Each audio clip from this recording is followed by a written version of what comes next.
নবীন fashion এই নামটি যদিও আপনি আগে কখনো শোনেননি, কিন্তু ইদানিং 3 থেকে 4 দিন যাবৎ আপনি যদি ফেসবুক, টিকটক, ইউটিউব যেখানেই যান, এই নামটি আপনার চোখের সামনে বেশি আসবে।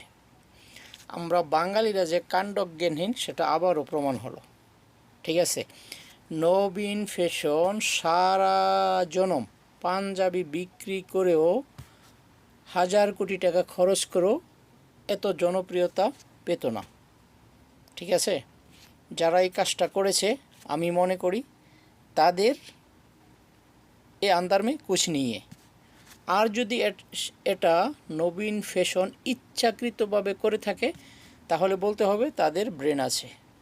ঠিক আছে, এই যে ধরুন আমি পাঞ্জাবি কখনোই আমার চয়েসের মধ্যে ছিল না, এখনও নাই। তবে এই নিউজটা দেখে আমি মনে মনে একটা প্রতিজ্ঞা করেছি, কালকে ডিউটির থেকে এসে আমি টিকিট বুকিং দিব। এই কুরবানির ঈদের আগে আমি অবশ্যই দেশে যাব। দেশে গিয়ে নবীন ফ্যাশন থেকে পাঞ্জাবি ক্রয় করব। নবীন ফ্যাশন কিন্তু সব ধরনের পাঞ্জাবি বিক্রি করে, তবে সেটা ন্যায্য মূল্যে।